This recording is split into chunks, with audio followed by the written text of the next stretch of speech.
The elusive Chimera 65 that nobody could seem to catch is coming by for a round 2. Inspired by many well-known keyboards for the specific case designs and features, Upaz from CannonKeys designed this board back in 2019. How well will the R2 hold up in 2023? Let's find out.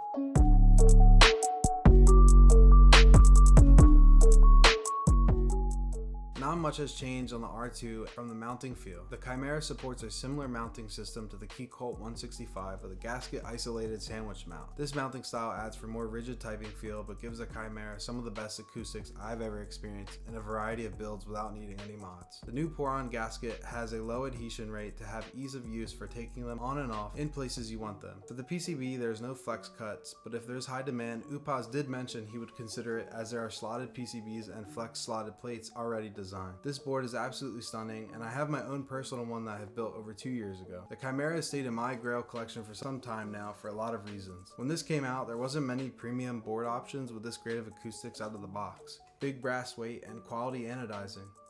The Chimera supports a top right badge inspired from the TGR 910 with the CannonKeys logo that many love and dislike. I can see both sides of people's opinions, but the logo doesn't really bother me since at the end of the day, this is a CannonKeys keyboard. The side curves are inspired from the OTD Koala with its nice arcing shape and its nice inlet cut to allow easy access to picking up the board, which can be super useful since this board is a chunker. My favorite design on the Chimera is the offset ledges that give the depth and character that was inspired by the TX keyboards, mainly the TX87. As we all know, the TGR Jane is one of those boards that really stands out for dual bottom pieces, which the Chimera has, but with an added flair, the beautiful Chimera crest.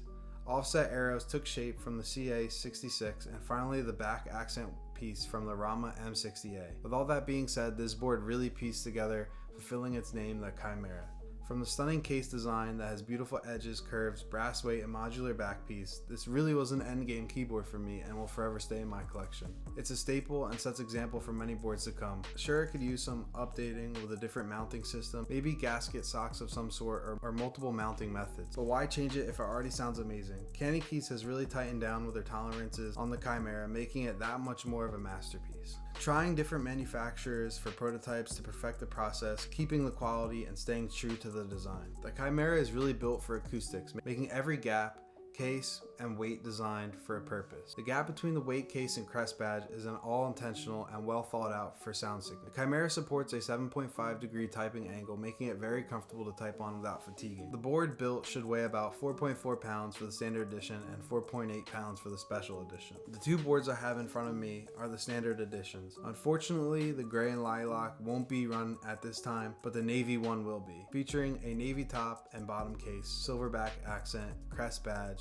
keycap, and brass weight. If you would like to also purchase extra add-on items for each piece, completely customizing your own, yes, this time around the Chimera is coming with a Chimera special made keycap from aluminum, and it has enamel infilling to match. Coming in at $450, this board is worth every penny. Some of you may think that this keyboard is very expensive for a keyboard, but considering R1, it ran for $475. In the box, you should receive Chimera, universal plate that supports ISO compatibility, Chimera keycaps, CannonKeys carrying case. Don't tell anyone, but these are by far one of my favorites that I've used, the carrying cases, and they're super durable. Trust me, I've dropped a few keyboards. You should also get a microfiber cloth PCB of your choice, solder or hot swap, C4 unified daughter board, and a Molex Pico Ezomite connector. The cable is different from R1 and installs with ease, way easier than messing around which direction the JST connectors go.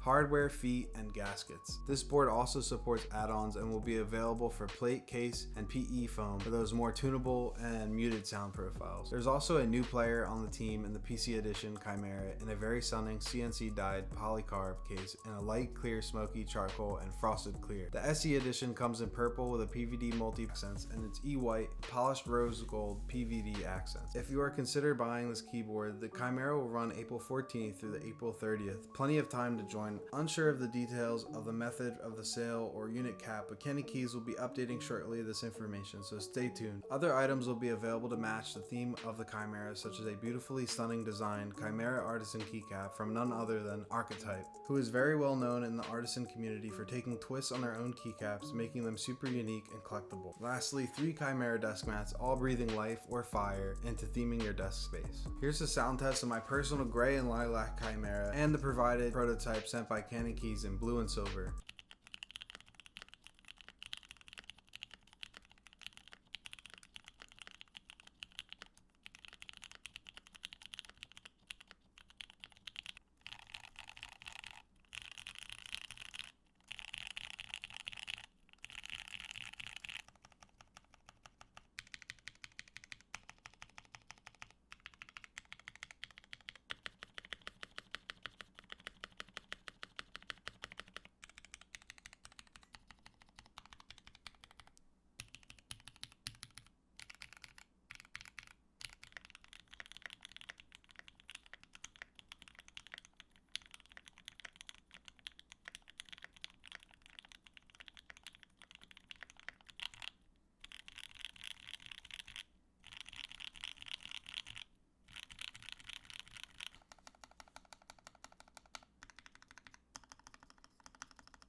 I hope you enjoyed this video, and if you please hit that like button, it helps a ton. See you in the next one.